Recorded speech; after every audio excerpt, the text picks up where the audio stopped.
Welcome back. You are looking at a brand new Redcat Racing Gen 9 International Harvester Scout 800A. And if you're like me, a little bit late to the game picking one of these guys up, then stay tuned. We're gonna build this guy out, add a little performance, some lighting, some scale detail, and definitely some wheels and tires. So if that's something you're interested in, stick around. So most likely, if you're late to the game on this like I am, it's because you picked this up just now on some of these fantastic sales they've been having. So this retails, I want to say, around $370, and I picked it up just over $200 on a killer sale direct from Redcat a few months back, but I've seen it a little bit more than that.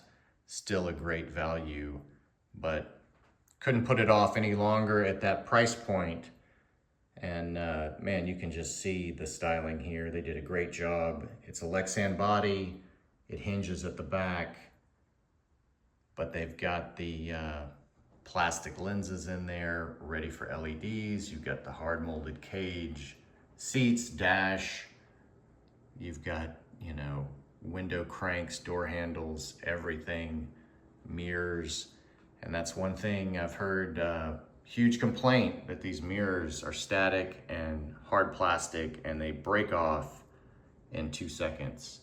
And they actually give you extra mirrors in the box with this guy.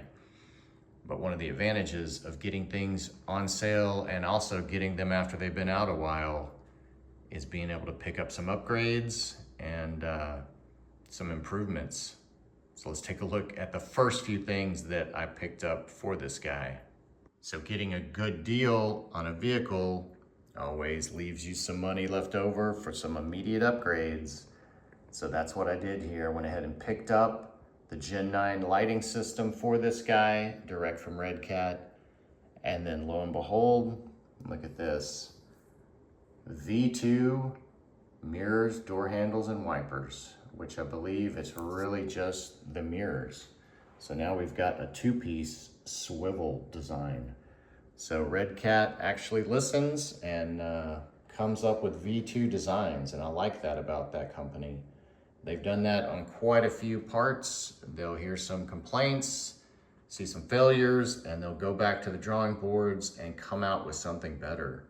So even though this is a tiny little part, nice little scale detail, you know, doesn't really matter in the long run except for looks, they went ahead and addressed the issue here. So we're gonna put those in. We're gonna have some folding mirrors. So hopefully with the weight of this guy, we won't just crush those. So that's gonna lead us into the next topic here, the weight. So getting into this, I already knew this was a top-heavy vehicle.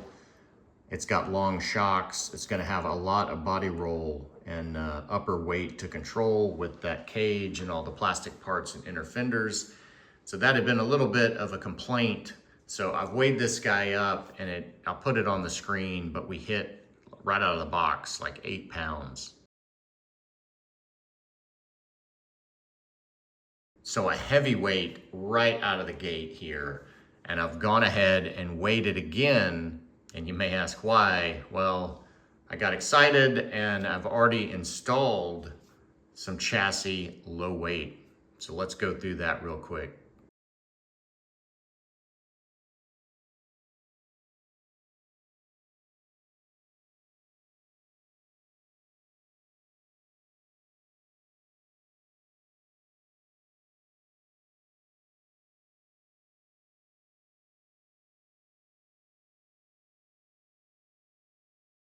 And with that, we are well on our way to adding some front bias to this guy. So we bumped up a percentage with this brass front assembly, and look at that beauty. Got the scale rotor on there, which is always nice to have attached to the axle so it's static. And then look at those honking weights. They're just super thick and massive compared to the little plastic takeoffs here. So a great bit of front bias weight there. And then the rear got the big brass outer cover, but I went with the aluminum inner for a little bit less weight back here. But I think that is going to look fantastic. Just make sure you've got a big open back face if you go with the rotor assembly like this, because obviously you can't have screws and things sticking back. And as you can see, I've got my udder butter grease there, got these portal boxes all nice and re-greased. I will say they were nice and packed with some red tacky. So right out of the box, nice and ready to run, didn't find any issues there. The only thing I didn't like is that you have to basically take off the knuckle here from the C-arm to remove the lower shock mount.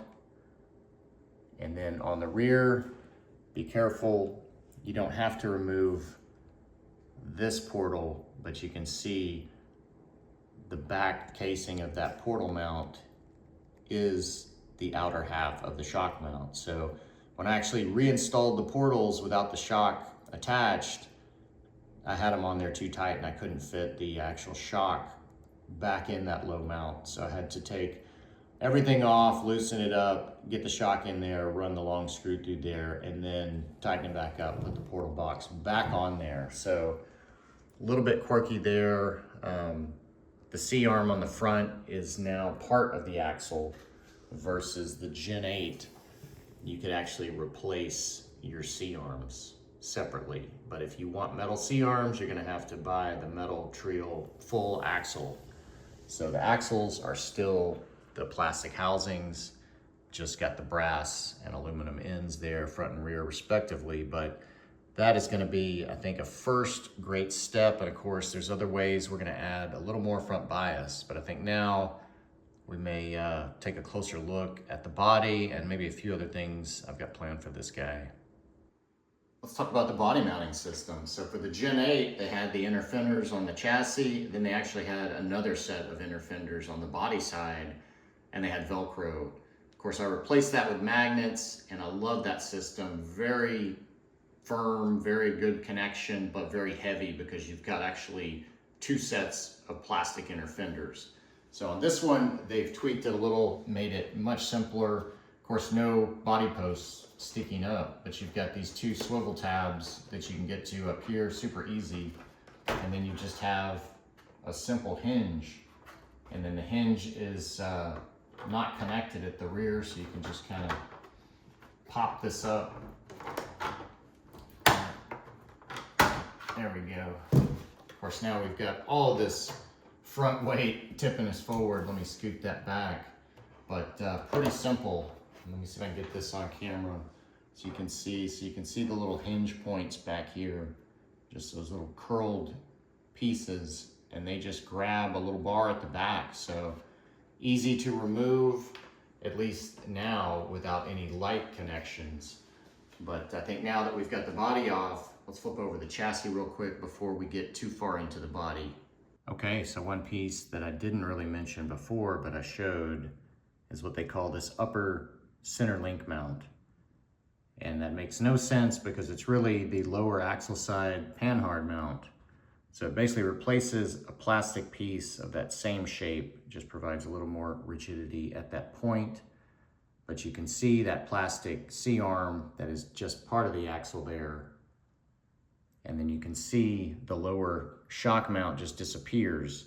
That's because the screw actually goes through that C-arm. That's the reason you have to remove this whole knuckle assembly and pull it out to be able to remove that shock. So a little bit of a bummer there as far as servicing the shocks or refilling them.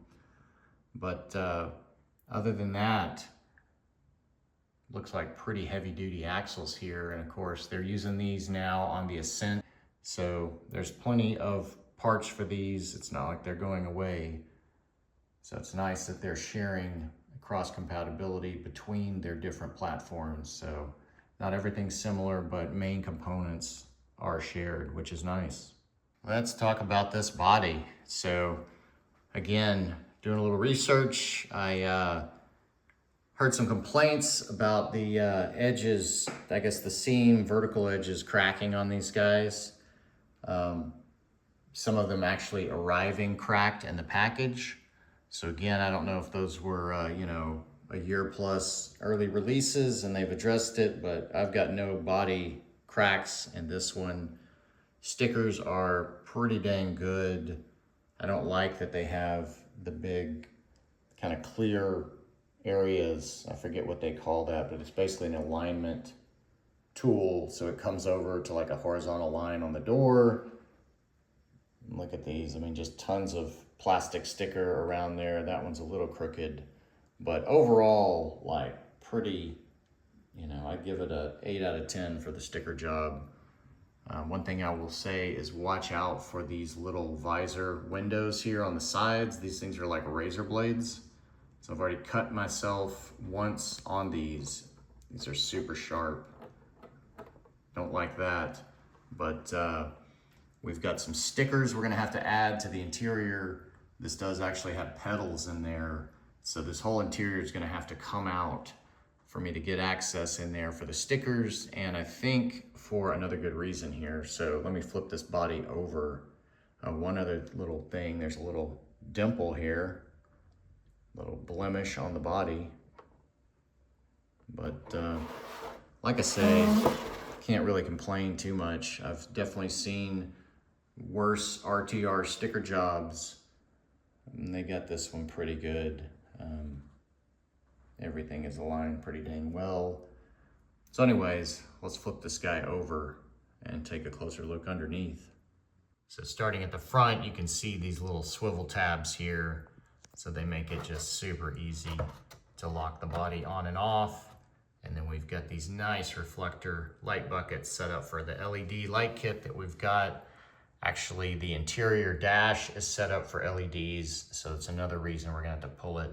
And then of course, we've got the buckets in the rear and the hinge bracing system, kind of the plastic bracing system for that whole interior. But you can see all the screws for all the little detail pieces in there. And then you can see this one little blemish, and that was me doing that. So I thought I had a little maybe crack in the plastic there. I saw a little seam, so I scratched it with my fingernail and I just scraped the paint off. So not a big deal. I mean, it would be, but I already kind of had an idea of something I wanted to do here, but now you can see through a little corner there, but luckily it peeled off on just the floorboard, not the vertical. So anyways, why don't we talk about what we're gonna do to this body. First things first, let's take a look at the lighting schematics here. So it's nice, they give you kind of a rock light harness to plug in and then a body light dash harness. And you get a couple Y adapters. Everything is pretty straightforward here.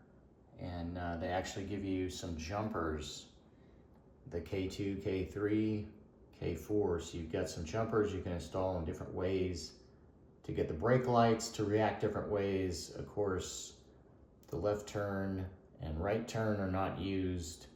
So there's options to put in maybe some more lights and add to this kit, because the controller will have some more ports open. And then of course over here, this is going to be the belt and suspenders here on those corners. So this is some drywall repair kind of mesh.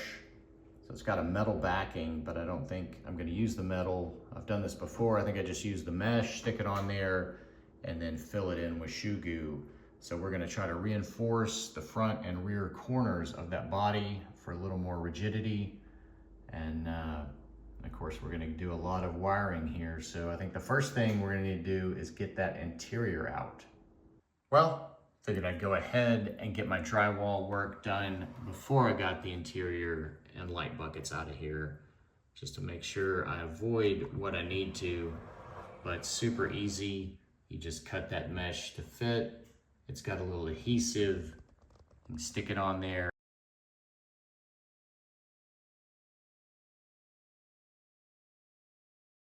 And just shoe goo to your heart's content. So we've now got nice reinforced corners because of that mesh. Much thicker because of the shoe goo, but yet still flexible because of that shoe goo. So a great little mod. as a preventative measure in this case, but also a great little repair tool as well. Easy enough.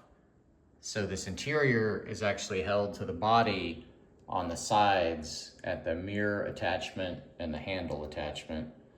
And then this windshield, of course, attaches at the two wiper points to the front here, and then up high on the sides to this cage and these holes. So you get those guys out, and then I flipped it over and took out the cage screws from underneath. And you can see this little drop down gap right here. So that allows for this black plastic strip here that's part of the hinge to slip in there, and then you can see the hole. So the screw goes through and into the cage. So alternately, you could leave those and take out the 4 screws, I think, on the back and just pull out the whole hinge with it. But either way, we've got these separated now. So I think now I'm gonna strip down the interior, remove all these little pieces so I can get better access, because I've got a plan to fix that little hole in the paint.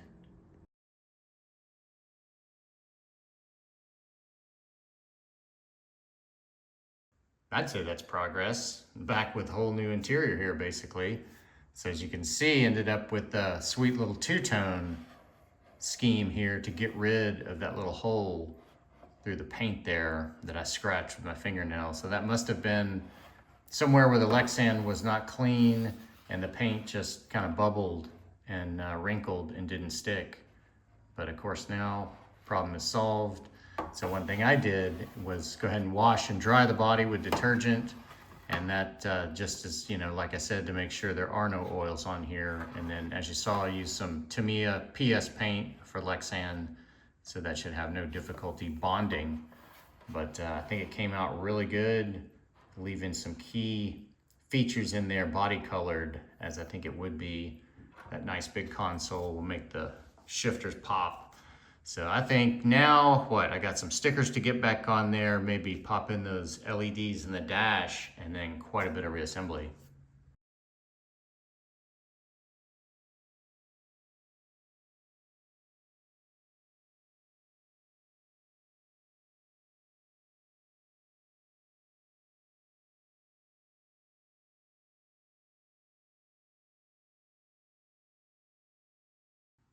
Okay, got most of the reassembly done here.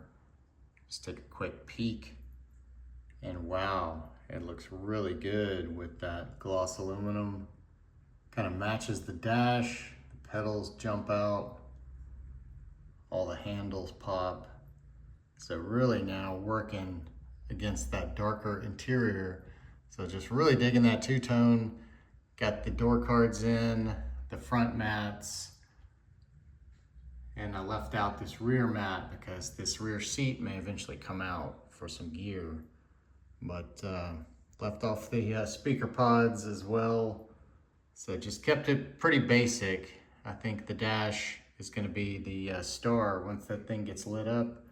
And it's kind of convenient that the 2 dash lights, they allow like a little whip here to unplug. So you can get those guys installed and then come in and plug those back up to the main harness after the fact. So really, really happy with this interior. I think that's just a massive improvement from being just all one color and just having a little more detail here.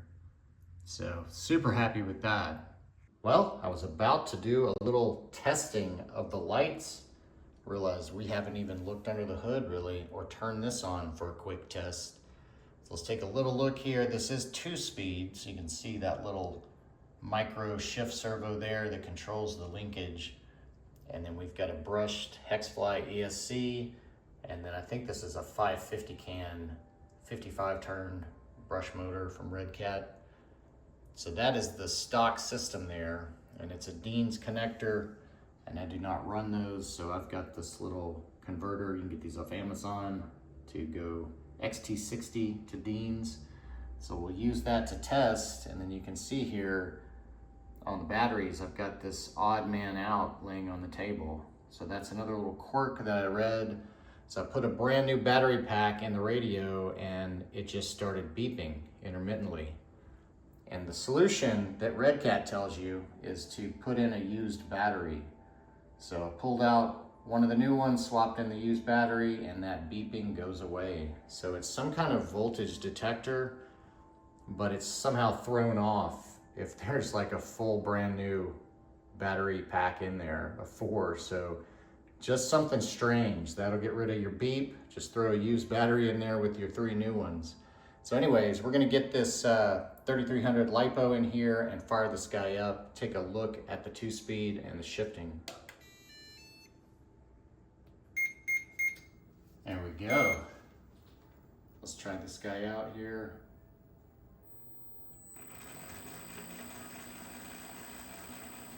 See how slow I can get it. Quite a bit of whine. So it takes a little bit of the trigger pull to get it to start rolling here.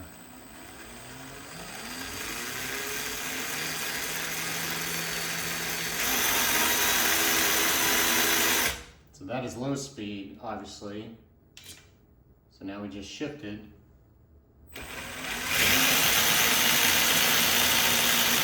And that's our high speed.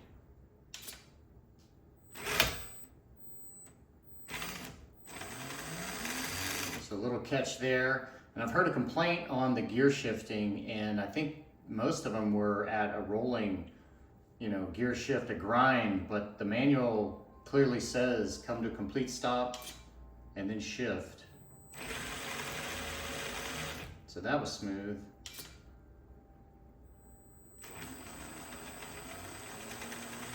So it seems to be working pretty good at a complete stop.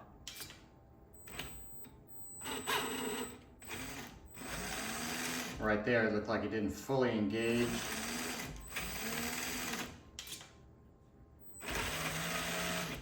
Boy, that servo just doesn't look very strong. Yeah, you can kind of see it click in. I'm gonna zoom in here just a little more.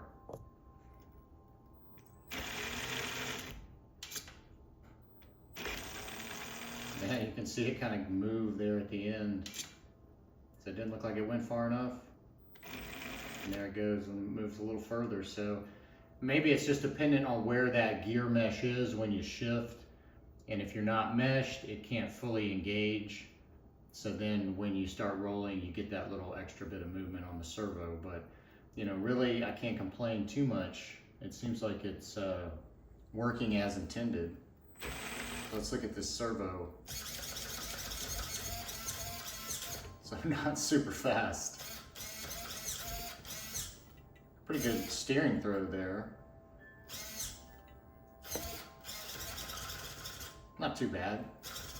And I guess this is on 6 volts with that stock hex fly system. So overall, starting out with not too bad of a ready to run. My biggest complaint would probably be the trigger pull sensitivity here.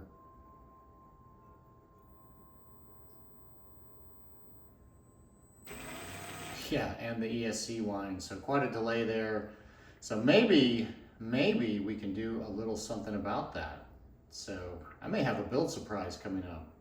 Okay, so in the beginning, you remember I said I got this bad boy on a super good sale. So that always leaves a little bit of extra money left over, and already spent a ton of money on the brass, basically, I think as much as what I got the truck on sale for. So that's basically doubled that sale price right there in value. So I think we're gonna add a little bit more value to this truck, but I did also get these items on sale. So we've got something for the front end. We've got a brand new shiny Reefs Raw 500 here. So I thought that would work well with the graphite color. And of course, that's gonna bring a ton of power to the front end. And we've added so much brass weight that I think we're gonna need that. And we may be adding a little more front end weight down the road here. So for the power plant of this guy, I'm gonna try out a system I have not yet tried. So this is the Fusion SE. So I've tried the Fusion Pro and I've tried the Axe, but not this one. So this is the 1800 kV, which is the slower one they offer. but I figure because this guy is a 2-speed, I think that'll be all it needs. And we're gonna have it on 3S, so we don't need a bucking bronco. We need a crawler, so I think this is gonna work just fine. So might as well do a swap out here of the system before I get into all the electronics, lighting, and layout of that. So this way we'll kind of have a complete picture as we move forward. But before we get started on this electronic swap, I've got one more piece of the puzzle to add into the mix, and that's due to having this little micro shift servo.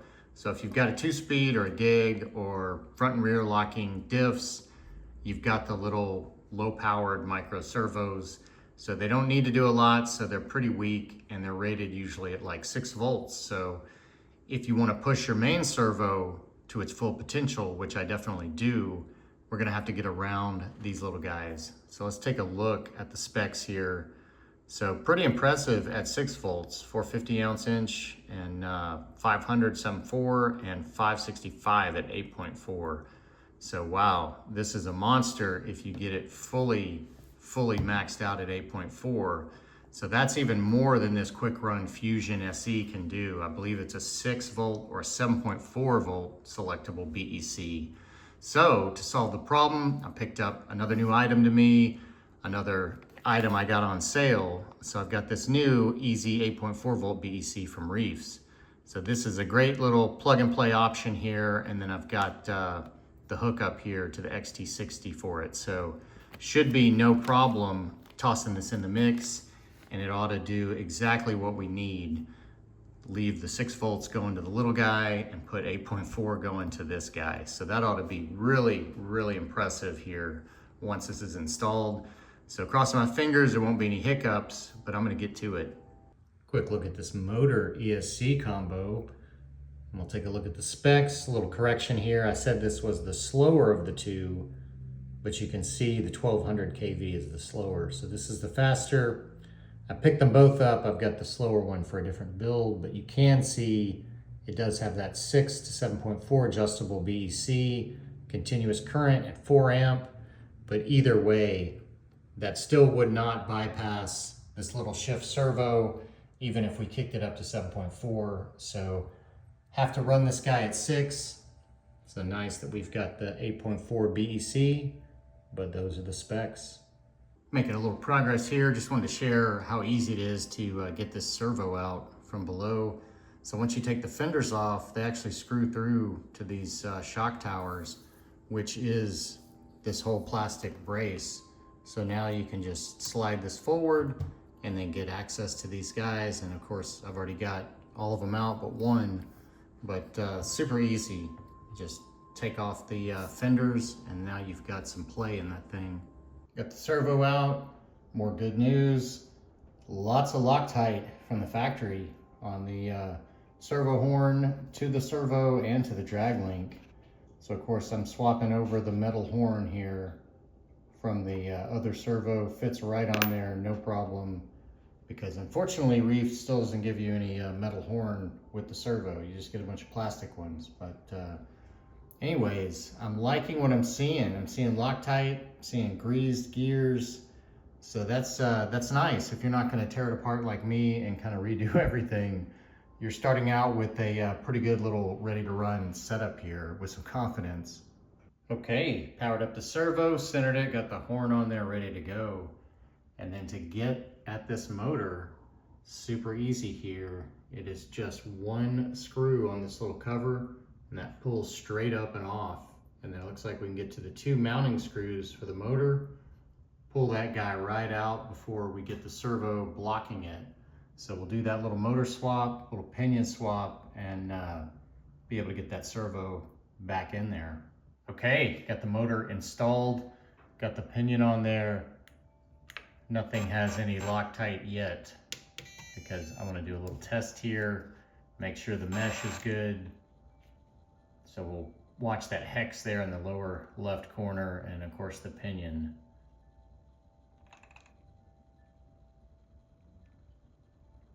So that hex is just barely moving, look at that.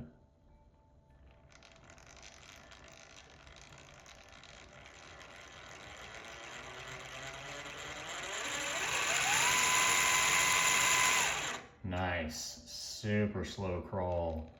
That is just ridiculous. So very happy with that. Of course, we'll get some wheels on it later. We'll take a look at the FOC, which you know, increases the torque to maintain a constant speed. So, you know, you just keep your finger planted on the throttle and this thing just keeps moving over obstacles. It is just super nice. But I think for now, I'm gonna go ahead and Loctite it, button it all up, move on, getting that servo back in.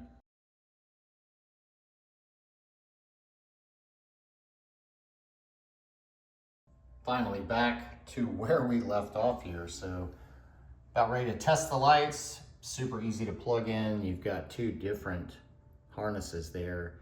And then we've got the Y splitter coming out of channel 2. And that's gonna come up here and connect to the ESC and connect to the motor. So that way we know if we're going forward or reverse. And then you can see I've got the Reefs BEC plugged in to this little connector here that's in line to the battery.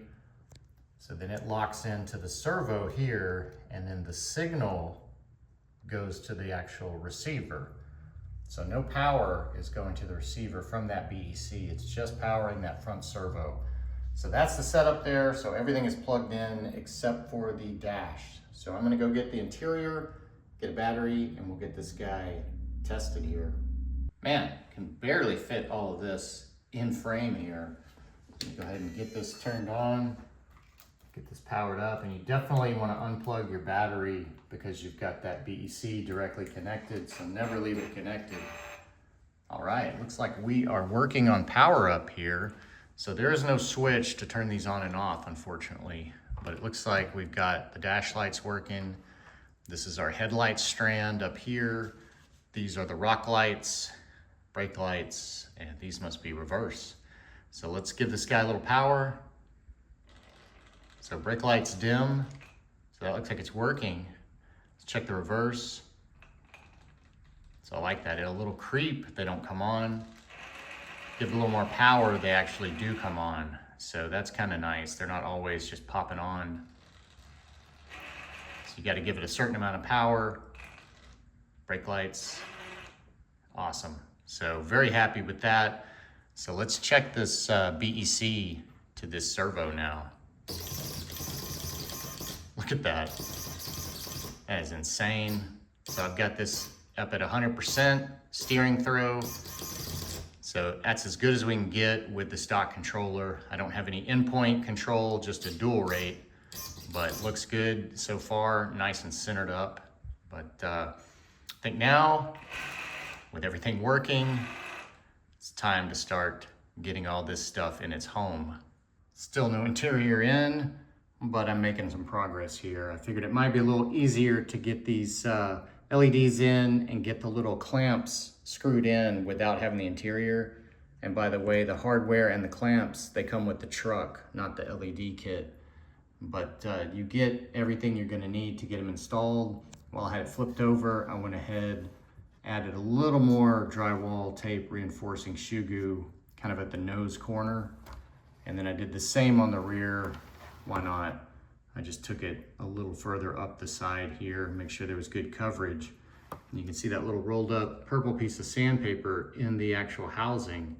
So both of those brake light housings would not fit the LED at all, like at all. So had to open those up a bit. All the other ones fit perfectly. So I think I'm gonna keep forging ahead, see if I can get this routed, figure out how it's gonna come down and where I want that control module on the chassis side. Got the body side lighting in, everything back together, but we'll go back to that and revisit in a second. I want to talk about the rock lights here. So you can see that triangular retainer. And I've got the LED clip. So those guys sit on the fender here and they cover a rectangular hole that I guess is just an alternate rock light hole for more of the wafer, kind of the Mitric RC type. But you can see the LED sticks up and there's a little hole there in that triangular piece for this retainer clip. But if you look at the actual fender, they don't give you the little hole for the retainer clip. So I think I'm gonna have to drill that out on all 4 of these fenders to be able to actually secure this hold down clip. So just a little quirk there. All right, another quick tip here on the rock lights. You can see I got this one drilled. It's now installed, but you can see I've got some spacers under that hardware. It's because they were sticking through the bottom, and so I didn't want that. I'm a stickler here, so I found some 2mm spacers here to fit them, so just spaced them up, so now I'm nice and flush on this undersurface. The light does kind of pop through, but it's not going to be a metal edge. So you may want to do that. Probably not a big deal, but can't hurt, right?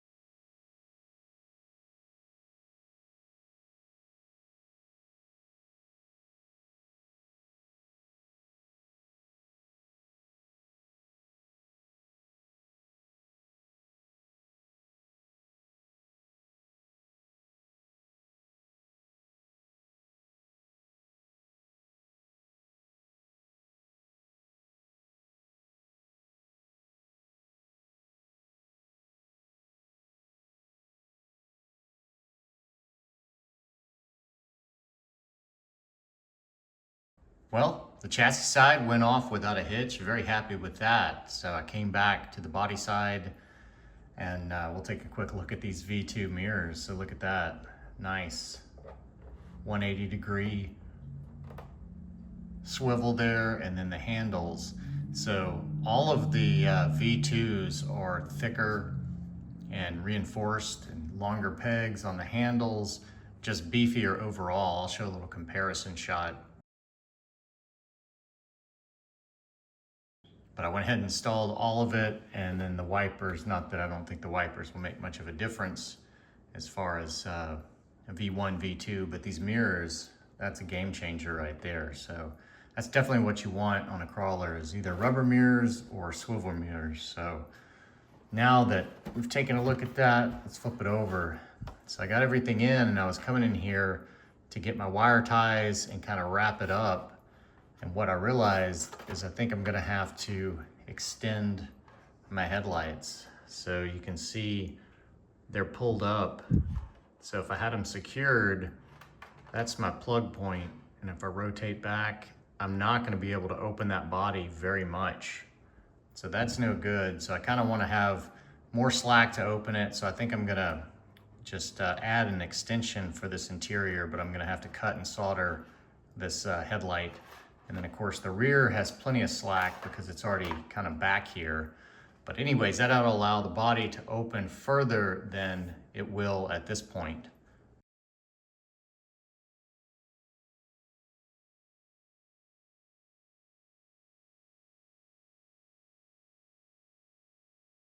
All right, made some progress on my routing. Not too hard.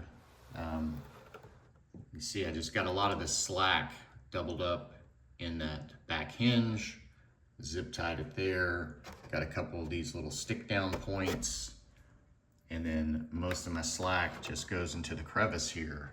So you can see I've got much more, and I've got a lot more length to the front there.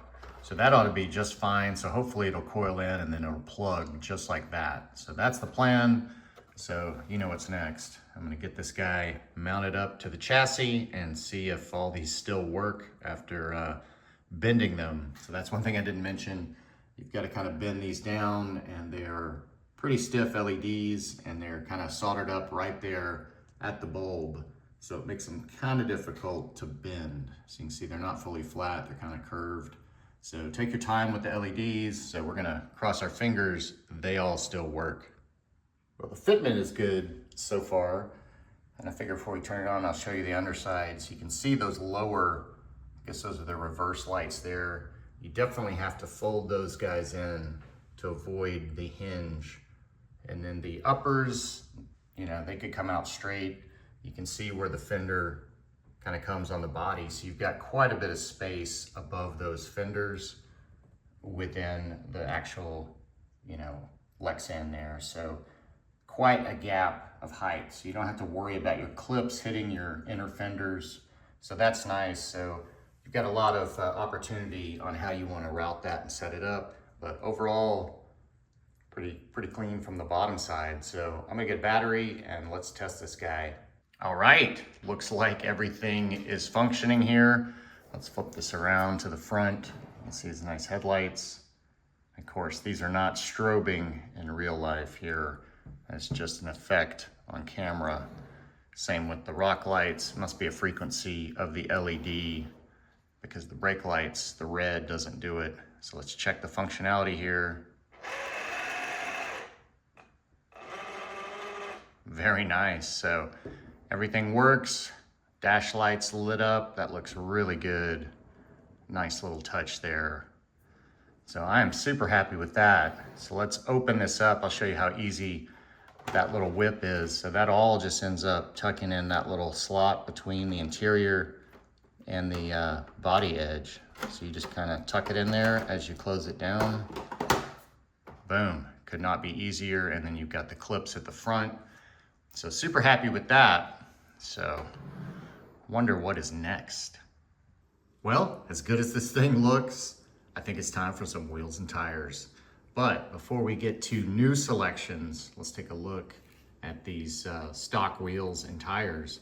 So they come with a really nice licensed Interco tire, and they don't feel too bad at all. Of course, plastic wheels, but true beadlocks. So you can actually swap these tires really easily. So on my Gen 8, I actually ended up running the stock tires with much better foams. And once those got really broken in, those really softened up and were some nice tires. And those were, I believe, licensed Super Swampers. So I almost decided to run these, but because of all the sales, ended up kind of going another route here. So we'll get into that. But these look really good. Something about the chrome on the silver, it's just not doing it for me. But the wheel tire combo itself is pretty nice looking. But I think the biggest factor for me is getting an open wheel face to really take advantage of the view of those rotors and calipers there. So let's take a look at what we're gonna be putting on this guy. All right, with the mat cleared, let's get started. So I knew with the weight of this truck, I needed some stout inserts. And I've never tried any actual inserts. I've always used dual stage foam. So I picked up these Injora mediums and then firms. And so these are for like a, I don't know, somewhere from a 4.6 to a 4.75 tire. So right in the range that we're shooting for, these stockers measure out at 4 5/8. So a little bit smaller than your standard. So that's kind of what I was shooting for to replicate here. Let me get these guys out of the way. So for the tire, my first choice was thinking old school and kind of sticking with Interco, going with these Groundhog 2s from RC 4-wheel drive. And these are about the same height. So that's what led me to them. They're a little taller, but you can see the width is just much wider there. So got these mounted up on the wheels of choice, and we'll get to those in a second. But on those inserts, they were kind of flopping side to side. And they look like they may be getting into the fenders, maybe the linkage because of this width.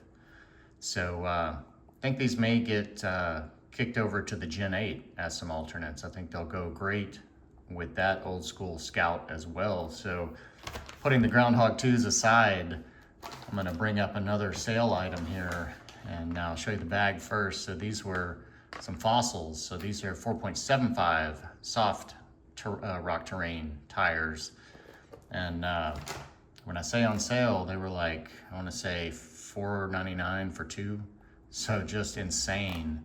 So I went ahead and picked them up. Wasn't really planning it, but they ended up being basically the same width and just a hair bit taller and a very similar looking style.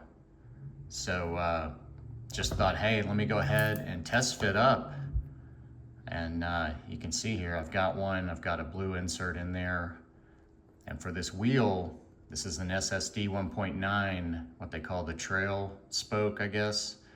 But again, super open. So we can see that rotor and then a black wheel to really get a contrast there. And these have a 0 offset. So I was trying to match kind of this wheel. Didn't want them sticking out again because of the cut of those fenders. It's pretty narrow there with that 800A body. So trying to get these guys to sit in as much as possible. So kind of liking this look here. So I think this is going to be the first set. And one thing I picked up for these guys to help increase the bias is some brass rings for these. So when you get SSD wheels, make sure you look at the width, because they have two styles. So these older style are thinner. So these are the, I think 21.5, yeah. And then they have, most of their newer wheels are a little bit wider. So they have a wider brass ring. So just be aware of that when you pick up one. Make sure you get the right one. But it's got some good weight. So I think I'm gonna mount up a rear. Then we're gonna get a weight of all three of these, so we know kind of stock to front to rear on these new ones. And we'll get them on the truck.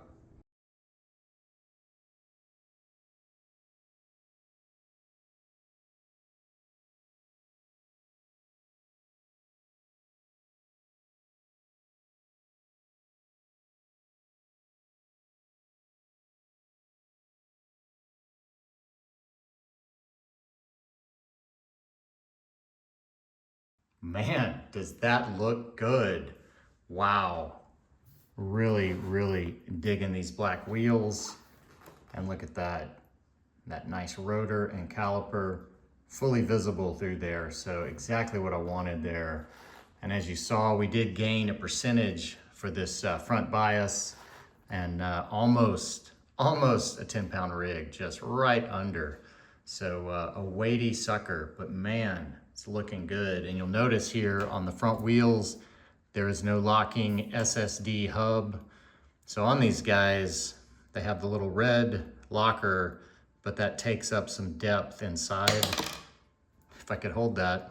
But there was too much extension on the thread here. So those black ones don't have the little locker, so they're deeper, so they could snug up and actually tighten the wheel on. So luckily I had a set of 2 of these on hand to fill out the build, but no locker for this guy. And then another note, make sure you've got SSD's locking hub tool. You have to buy that separately, but I've used their hubs before, so I've got this obviously.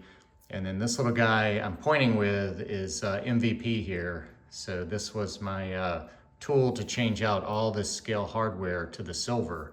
So these come standard with that kind of coated hardware that's almost like gold to yellow to silver. It's all kind of varying. So I had this idea, since I did it on my Midnight Edition Blazer, I did the swap with black hardware, but this one just felt like with the rotors being silver, that silver would pop, especially with the lighter body. But I think this looks super good.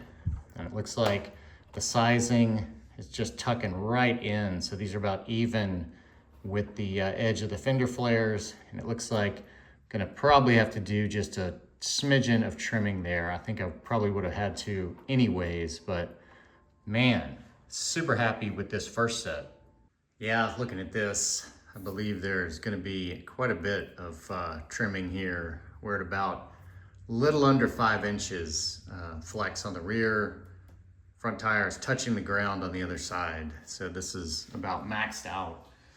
So definitely not horrible, but it, it's gonna, turning in is the worst. When you catch it and you're pushing it all in, that's the worst. It's a lot easier to flex it out. So I think we're gonna have to deal with that at some point, but you can see this is that medium insert here, and it's almost, it's basically fully compressed there with all the weight on it. And I did not vent these tires. They're really soft and sticky.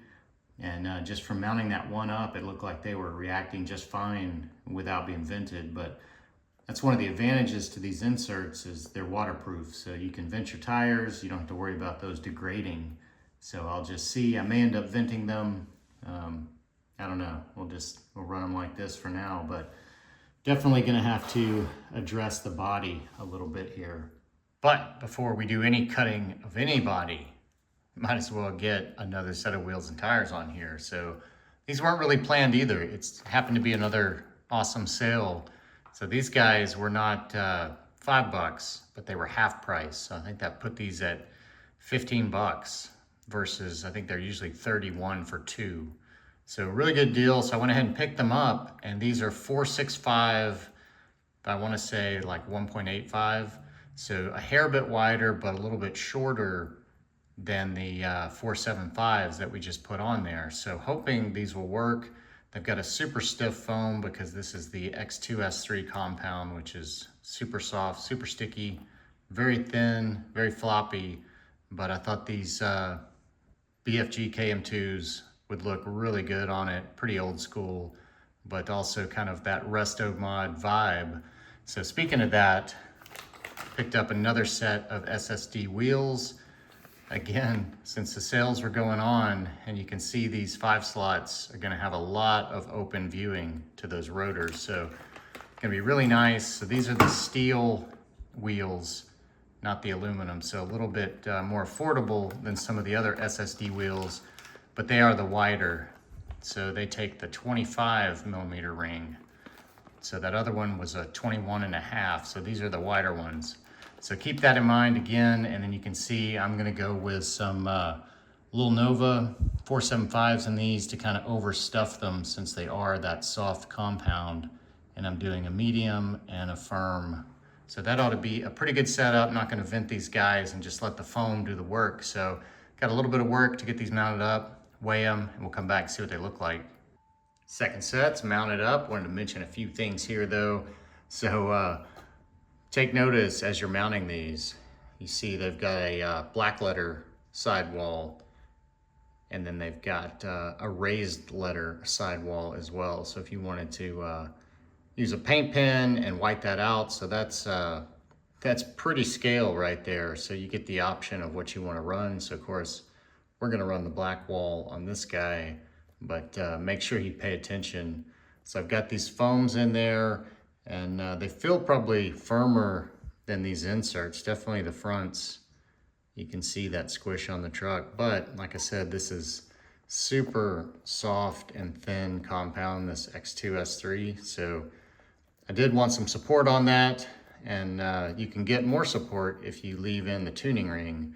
So I think the foam is like 475 out to out, and then you get about, you know, another 1/2 inch maybe with this. So maybe like 5 1/4. But you know, you can tune it if you want it a little more firm. I think these are firm enough, and they look pretty good filled out on here. Nice little bulge. So we'll get these guys mounted up and weighed and see what they look like here. But they look about the same height. So I think these are -3 offset, so they'll stick out just a hair more. So we'll see how that works.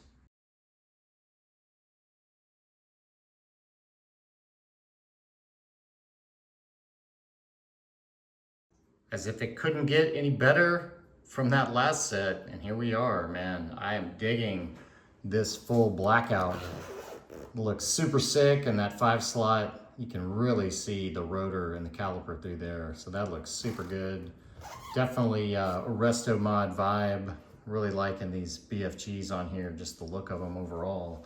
So I think now I'm gonna twist this guy up and see if it's gonna have about the same issue as that other set of tires. So we're gonna stack right under 5 inches, I believe, back here is what it was. Look at that, just stuffed. So it looks like we're probably gonna run into that same issue. Yeah, we're catching it. Definitely gonna dig into it there. So looks about like the same amount of trim we're gonna have. So not too bad. I'm really digging the kind of the inset, getting stuffed in the fender look. The back we'll take a look at, but should be no problem here. Even with this 3 millimeter offset. Yeah, these are just getting stuffed. They're getting caught right in there. Might catch a hair of a back edge there, but I don't think that's much to worry about. It's really the front because you're turning, but man, I'm pretty happy with this stance right there. I had to adjust the shock collars on the driver's side, front and rear, because all of the electronics got it sitting level, but man, pretty happy with it. I think it's looking pretty scale. And speaking of scale, I think we've got a few items that we could add to this to help with that. Quick check in here. And for the keen eye, you'll notice some beautifully curved sweeping fenders. So I've got the body trimmed, I've got plenty of space for these tires now. Let's get this guy flexed up and twisted. Look at that, just perfect. So how I did this, it's already got kind of a fold line, but I used some flexible 3mm tape to kind of pre-mark where I wanted to cut, and I'll show a photo of that.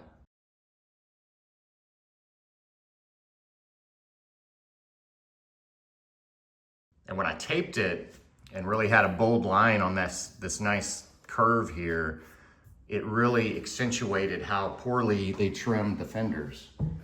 So I think that's why this body looks a little funky, because you know the original trim had like flat spots in it that didn't curve, so it wasn't very even along here. So I think now it looks just so much better with a nice smooth curve.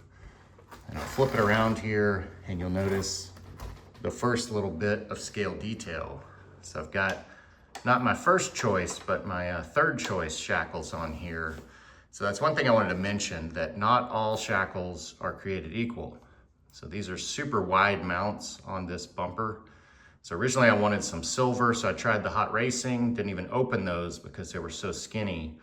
I ordered some silver locked up shackles. They almost fit the width, but they just look so small because of course this vehicle is more in the range of an 1/8 scale probably than a 1/10. So I'll show a shot of the 3 shackles.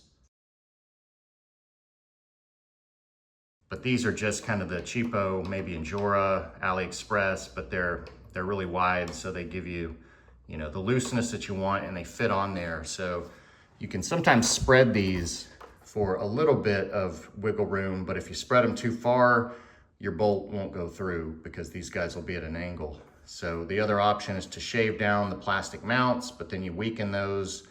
So ultimately, I just went with a wider shackle. So that's the update for now. The body is looking great, but we've got more scale details to come. And we're back. Wait a minute, this is the total wrong Scout. But there's a few reasons I got out this Gen 8, besides the fact that it's just eye candy to look at. But the first reason, I guess, that I got this guy out, one of the real reasons here, if we take a look in the bed, you'll see this sweet high lift jack. This is the high lift extreme, the black with the big silver end piece there. And I've got this mounted on some 3D printed mounts from eBay or Etsy that I've used now, I guess, twice. So I'm actually planning on this same setup for the Gen 9 bed. So I wanted to pull that off, reference how I attached underside of it. But before we do that, the real reason I got this guy out, let me get this guy in frame, is because, you know, earlier there was a bust on mounting the ground hogs to the skinny wheels. And I mentioned getting them on the Gen 8, so I ordered these Injora deep dish, which are basically the same as these RC 4-wheel drive deep dish, just a few more spokes, some silver wheels, and the Injora come with a brass ring option. So I've got the fronts weighted, which these do not have. And of course, these are on the stock tires with some really nice Crawler Innovations dual stage foams. So these are as well, but I'm trying some foams I haven't tried before. These are the Crawler Innovations newer, they're called wide. So they're offering wider foams now for wider tires and wider rims. So you can see the donut on these guys. These are really wide tires, so it really fills them out. They feel really nice, but they look just fantastic. So we're gonna get these guys mounted up, and then I'll pop that body off, take a look at how I'm mounted this guy, and then we'll get back to the Gen 9. Oh man, these were made for this Gen 8. Looking super sick. Looks like they're gonna fit it just fine. Might just be a hair of rub at the front, but man, these guys look mean. Look at that. Let's see see if that's in frame. That just looks fantastic. Very happy with that. You know, sometimes something doesn't work out and then it works out even better. So these are gonna have a new home, and now we've got that taken care of. Let's see if I can get this body off. There we go. So let's take a look underneath. So I used some, looks like some servo tabs. You can see down here, this white plastic as basically a washer backup, and screwed through those rather than little nuts. So may try to do something similar on this guy, on the Gen 9. Man, I'm a big fan of magnetic body mounting. Super easy. So with that done, I think it's time to put this one away. All right, let's take a quick close look at these before we get them installed. So first off, these are the little 3D printed mounts. So these are specifically made for like a 1/10 Jeep hood mount. So these sit over the hinges. That's why they have the shape they have. But as I found, they work great to mount a high lift basically to anything. So this will be the third time I think I'm using these guys. So then as far as this high lift extreme, I was saying it was a little taller than the typical, and you can see it's because of the clamp extension at the end. That silver one is longer than the straight extension that's typical, but the jack is the same length. You get the kind of gold handle on this one. So super nice as always. That Patriot Edition was on sale, so I picked it up, but I don't think that's the colorway I want to go on this build. So we're gonna go black and silver, keep it that resto mod look. And of course you get your nice realistic sticker for your handle. And then it comes with a rubber handle keeper. Of course, I've picked up a pack with some extras. So these are actual rubber. So if you want to put another one down here just to keep this guy from rattling. So just like in real life, like the one I've got on my rig, these are super handy. So you don't hear this guy rattling around, but you get your nice high lift stickers. And then this kit came with its own kind of TPU printed colored handle keepers as well, if you want to use those instead, but only gives you 2 pieces of hardware. So that's why I was looking at how I mounted it on that Gen 8. So I think I'm gonna go away, find some hardware, figure out how to mount this guy, come back, we'll take a look at it on the truck.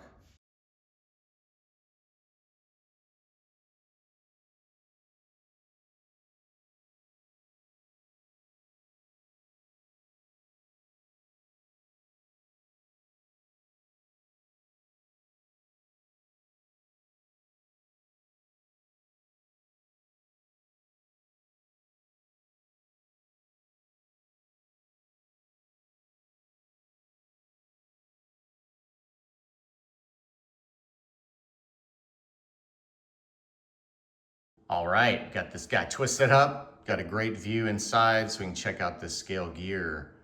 So as discussed, got this high lift extreme mounted. That just barely fit end to end, but a great little spot there tucked in the rear bed. And then as you saw across the way, I added one more critical piece of trail gear, and that would be the power tank. So super detailed little guy here, all the gauges. You've got the metal end piece here, the hose, and a great little mounting system. As you saw, some magnets inside, one in the base and a couple underneath. And you've got that easily removable if you actually need to get it out and air up your tires after a trail run.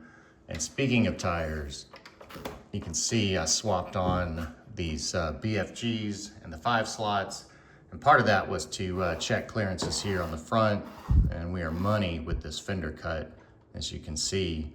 But the other reason was did a little more tuning to these guys. So you can remember we put the 475 dual stage in here without the outer tuning rings in both of these mediums and firms. And they were pretty stiff overall, so I was kind of looking for a little more responsiveness, and you can see I've got that now. So these are now 4.5 dual stage little Novas in here with the outer tuning ring. So what I figured out was it's really the inner closed cell that is different. The outer foam is the same size on both of those, and I'll show a shot of them side by side. So just that little tweak gave me much more squish, but still supporting this 10-pound vehicle quite nicely. And the last little tweak I did, you may not have noticed, but I took away the little razor blade edges up here that were here and there. So I rounded those guys off. So that's just a little safety tip there you may want to do. You don't even notice it. I think they look better with a little round edge anyways. So with that, I would say we are moving on, but there's one thing that's been bugging me this whole time that I was working on the scale gear, messing with the tires, and that is the lighting. And the fact that it's not switchable, especially since there's rock lights and headlights. It'd be nice to have those switchable separately. And if you're running in the daylight, you don't want to have lights on. So I think I've come up with a pretty easy solution to hack that stock Redcat system to make them switchable. So let's take a look at that, and there may be a little more wiring in our future. Okay, so here's the plan. So the first thing I noticed was the stock controller. We've got a channel 4 button here that is unused. So right there, it was like, okay, we've got the capability to use a switch. So I ended up picking up a Club 5 cyclical switch. So I've used these a lot, really like them. So they've got a setup for a dual source here. So I've just got these kind of plugged in to represent that. So you can run 2 different lights off of one channel and switch between those guys. So this will plug into channel 4 and queue up for rock lights and the rest of the lights. So then let's look at how we're going to connect them. So I've got this unplugged. These are the rock lights. So these 2 strands will have to come together into one, and then I'll just plug them into this. So a little soldering there, easy enough. That's switchable. They're just taking power. And then this is the other lead that we didn't use, but it's exactly like the one that is plugged into channel 2. So this is bringing power and signal and letting the lights know what the motor is doing. So it can cue the brake or reverse lights. So we've got to have the signal going to the controller, but this power does not have to come from the receiver. So we can cut that and we can route the power to the switch. So that's what I'm going to do. And if it doesn't work, we can always fall back to this spare cable that's uncut, but should be able to just clip the positive negative right here, peel them back, solder a connection on, and plug those in there, leave the signal, go ahead and run that all the way to the receiver. So it's set up basically like this BEC is feeding the servo. So the BEC sends power to the servo, but then the receiver sends the signal to the servo. So it's the same theory here. Should be easy enough with a little bit of crimping and maybe a little bit of soldering. So I'll be back in a second and we'll see if we've got a switchable system here on channel 4.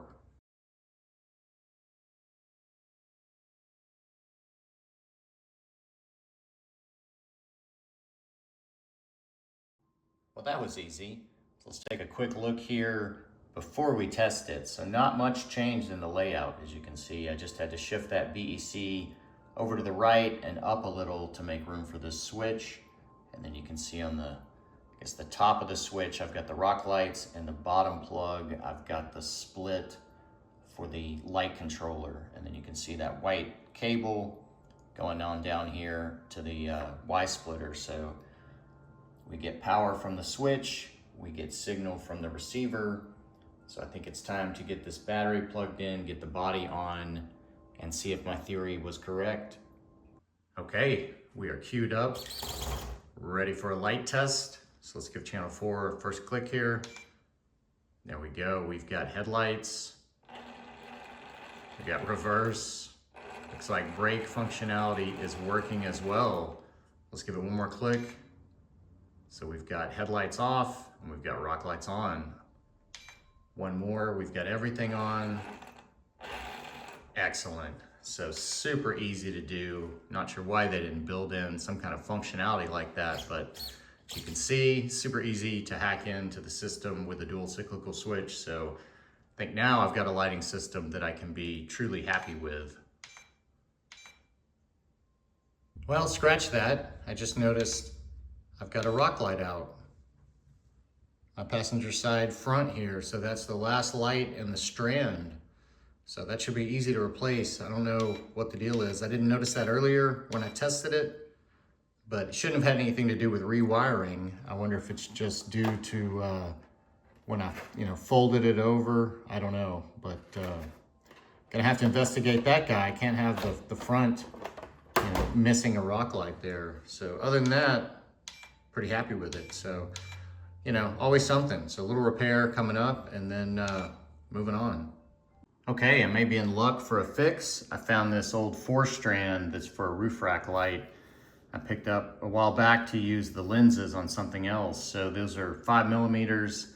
So they look like they'll work, but they don't have a resistor at the end. So I was a little worried. I peeled this back and they're sharing a big resistor here. You can see on the positive line. So when I cut this back, I was happy to find that this did not have a resistor on the positive either at the bulb. So it must be sharing a resistor right here and jumping off of that. The same for this rear one, it looks like the same deal. So in theory, I should be able to cut one of these off, solder it on, and then everything should work. So fingers crossed. All right, quick fix here, and we are back in action. So we just spliced in, got a little bit longer cable now. So let's go ahead and give this guy a test. Hopefully there will be no issues here. So one thing I noticed, kind of strange, kind of caught me off guard. So we'll go through it here. So let me turn on the radio, let me turn on the truck.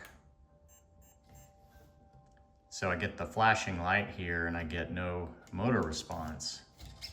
Got steering, so I've got to click channel 4 once and then I get the solid light. So that would be headlights on. So let's hit it again.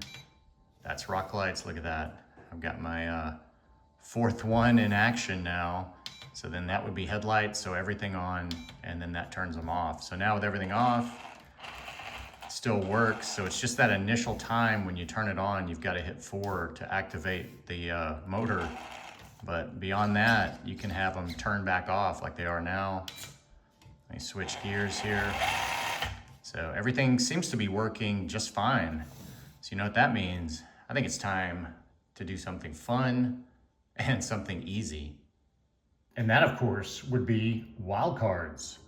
So we've got the 3rd set here, and these were a little snafu, I'll say. They were meant to be kind of with the wheel tire segment, but had a little return I had to do. So initially I ordered these in gray, and these you're looking at are the silver finish.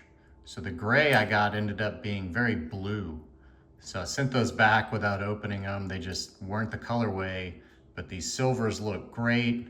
I kind of wanted something that wasn't black, but not chrome as well. So something else, and I think these fit the bill quite nicely. A nice open face again for the rotor, but once I got these, I noticed there's a problem here because all the hardware is on the rear face of these guys, sticks back beyond the actual hub. And I believe these are like a 0.5 millimeter offset, so pretty much a 0 offset. So basically these screw heads were hitting the caliper if I tried to slide it on and tighten it. So luckily SSD makes a solution for that. So they've got these +3 millimeter hubs here. So these are in steel. So these are nice and weighty as well. So I've actually swapped those on. That's why I've just got 2 out here. And you can see, gives you a nice little bit of offset. We'll clear these screw heads now. So these will be sitting about like those 5 slots. And then you can see for the rubber, I ended up finally getting some Interco on here. So these are the TSL Thornbirds. So ever since those stock tires got kicked off and then I couldn't do the Interco Groundhogs, I was kind of bummed. So I forgot I had these on hand. These were castaways from another build that just didn't fit. So brand new tires, got the red and blue inserts in here, the brass ring in the front. So we are set up with a 3rd set here, and these are about, I want to say 3.6. They're about 3.6 by 2 inches wide maybe, so pretty wide suckers. But I think, crossing my fingers, they're gonna fit. And then of course, I picked up the silver hardware here to replace this kind of speckledy, you know, coated hardware. Some of the silver, some of the gold, some of the rainbow. So get that standardized, kind of like that other black set. So I've got a little work to do, mount up the other two, get them on the truck. We'll see what these look like.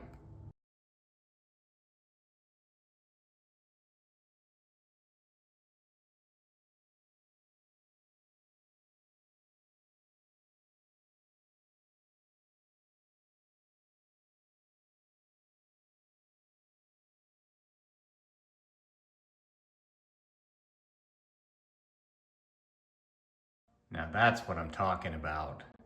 Once again, these wild cards stealing the show. So just looking really good against that graphite paint. That silver is working really well. A nice break from the black.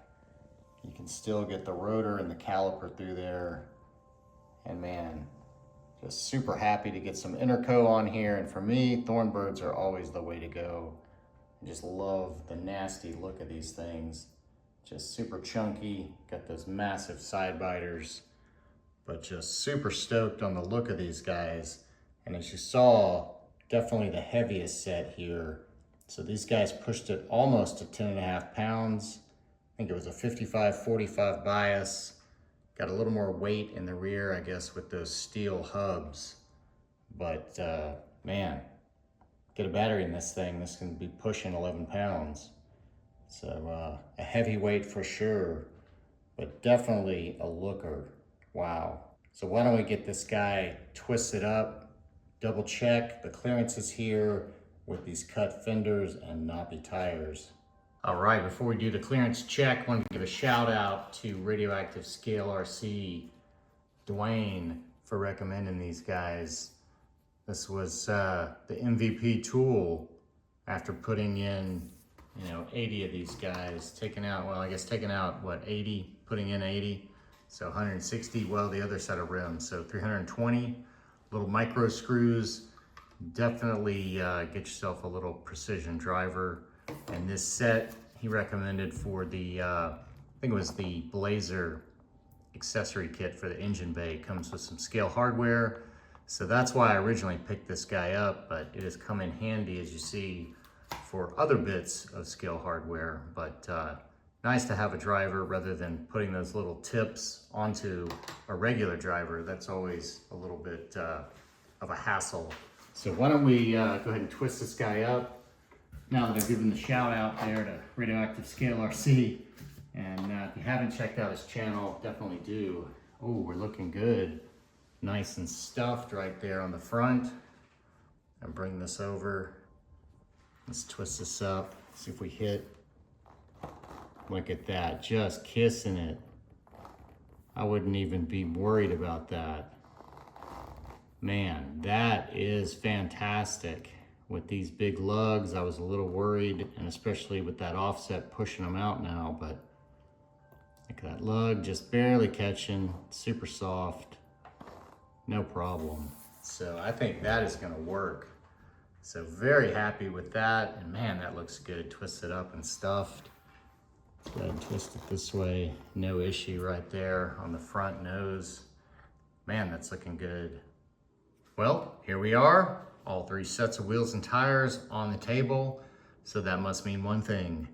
We're at the end of another build, and I gotta say, I am super pleased at how this guy turned out. All three sets here look great, even though kind of had to switch gears and toss out those Groundhog 2s. I think they ended up looking fantastic on the Gen 8.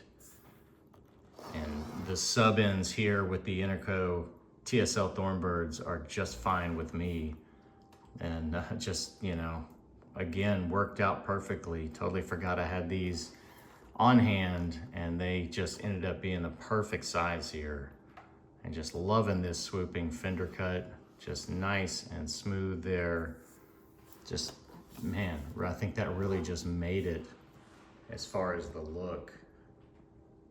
Well, I won't say that. I think a lot of what made it was the little bit of effort here on the interior. So that just looks awesome. I'm really digging that aluminum on the handles, the steering wheel, just to pop it.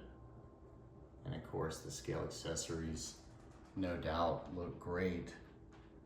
But overall, could not be happier with this Gen 9. I'm super excited to get it out and test it. I think even if you didn't do any of this, I did. It's a great vehicle right out of the box. Everything was greased up well, had Loctite. You know, the weakest point probably on the stock vehicle is the, you know, probably the electronics system. But that's an easy swap with a Hobbywing 1080 and affordable. So you don't have to go this route for sure and double plus the money you spend on the actual RTR. It's, you know, it's just because I went a little nuts on some sales, but overall, I'm super happy with it. And one little surprise here at the end, I totally forgot about this part. So this is a link riser for the rear axle. And as I mentioned earlier, you can see it fits the Ascent. So they do share axles. So this will go right on the Gen 9. And then I've got a couple more things on back order I also forgot about. So I think I'm gonna cobble together a few more items to put together a proper stage 2. I think this guy may need a scale license plate as well of its own. But in the meantime, I think that is gonna do it for this one. But as usual, I wanna say thanks for coming along on the build journey. I hope you enjoyed yourself. And until next time, thanks for watching.